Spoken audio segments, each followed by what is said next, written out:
দলীয় সূত্রে জানা গেছে, প্রার্থীকে মনোনয়ন দেওয়ার ক্ষেত্রে ৩টি যোগ্যতাকে অন্যতম মানদণ্ড হিসেবে নির্ধারণ করা হয়েছে। সেগুলো হলো গণতন্ত্র পুনরুদ্ধারের লড়াইয়ে দেশ ও দলের জন্য সবচেয়ে বেশি ত্যাগ স্বীকারকারী প্রার্থী, সততার পরীক্ষায় উত্তীর্ণ এবং স্থানীয় জনগণের কাছে ভালো মানুষ হিসেবে সুপরিচিত ব্যক্তি, নির্বাচনী এলাকায় ভোটের রাজনীতিতে জনপ্রিয় প্রার্থী। বিএনপির স্থায়ী কমিটির সদস্য সালাউদ্দিন আহমদ ও মেজর অবসরপ্রাপ্ত হাফিজউদ্দিন আহমদ এটি নিশ্চিত করেছেন এবং জোর দিয়ে বলেছেন যে ত্যাগী, সৎ এবং জনগণের কাছে গ্রহণযোগ্য প্রার্থীদের অগ্রাধিকার দেওয়া হবে।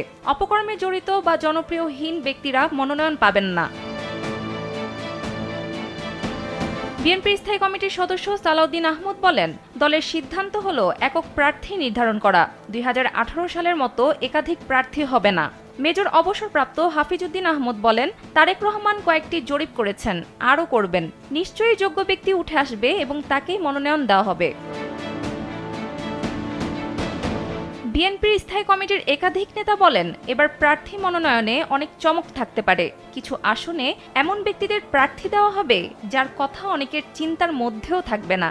আবার অনেক সিনিয়র ও প্রভাবশালী নেতাও শেষ পর্যন্ত মনোনয়ন টিকিট পাবেন না।